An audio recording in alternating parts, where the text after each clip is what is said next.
I was 11 years old in the summer of 1965. I was here in this house vacationing with my family, my mother and my father.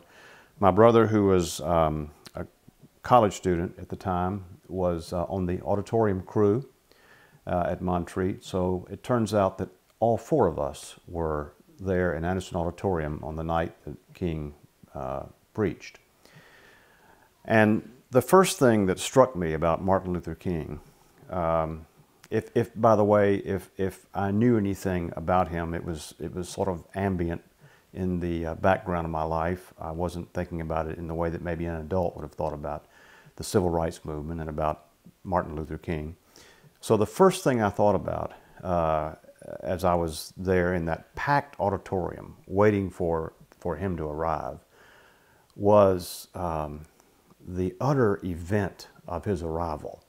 I left my pew where my parents were sitting. They saved me a space, and I went out to the side door there by the parking lot.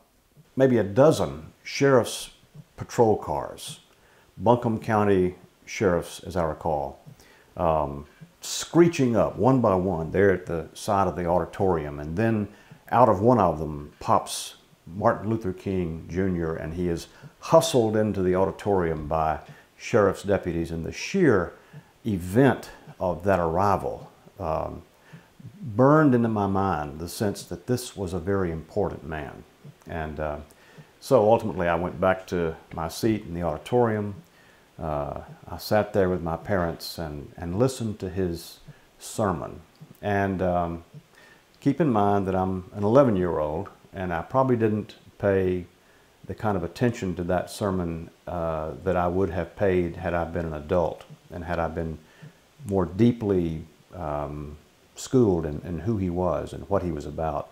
But what struck me about that sermon was the vivid cascading alliteration that he employed,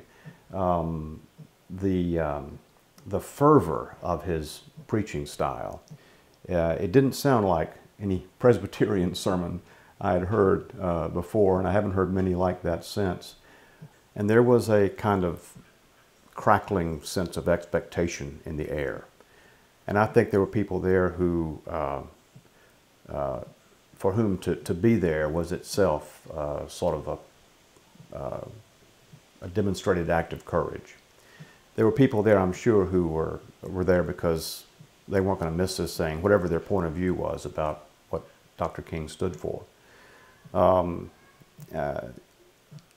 kind of got the impression that whatever set of assumptions you walked into that auditorium with, you knew that this was an important moment. This was an important man, and you had to take seriously what he had to say. And that's my sense, basically, of the crowd. It was not sleepy. It was not the sense of, okay, it's Sunday morning worship, and so we got to be here. It was an event, and of course, it wasn't a Sunday morning anyway. It was a weekday evening, as I recall. But there was this sense that we've got to hear what this man has to say, and I think there were some people who were converted that night. And I think in that sense, it was profoundly church. There was an important word delivered, and there was a response demanded. And I think there were a lot of people who left that auditorium that night who were not the same people as the people who had come in. So, so what struck me about that sermon was that this was a person always in motion, and the things he cared about were things I had to pay attention to. We left the auditorium when the service was over, and of course the place was packed, and there was this throng of people going out to their cars, and I remember the cars just inching out of the parking lot because there were so many people. And we got in our car, my father behind the wheel, my mother in the passenger seat in the front, and I was sitting in the middle of the back seat of the car. And just inching out of the parking lot, inch by inch, and people would stop and greet my parents, and this one particular fellow spoke to my dad, and my dad rolled the window down, and the man said, "What did you think about that sermon?" And my father said, "I thought it was a great message." Now, my father was not a prophetic kind of pastor. He was a quiet person with respect to whatever he felt about the swirling events of those days. He didn't go to Selma. He wasn't that kind of out front kind of pastor. And so I'd never heard him offer what I took to be a political opinion before. And he said, "I think that was a great message." And the guy they had a short conversation. The guy moved on. My father rolled the window back up, and we started inching again. My mother said to him, "What do you mean, great message? That wasn't a great message. He was saying that all of this civil rights stuff is our fault, and it's not."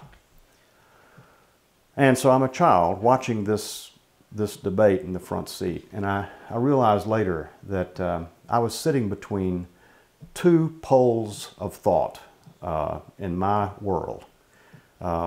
People whom I loved and respected who would say, "That's a great message," and other people whom I loved and respected who would say, "What do you mean that's a great message?"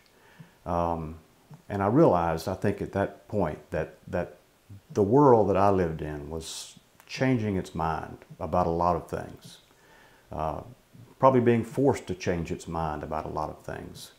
And here between those two people was the graph of what that change looked like. And my mother finally, God bless her, changed her mind too. That was a pretty powerful moment for me.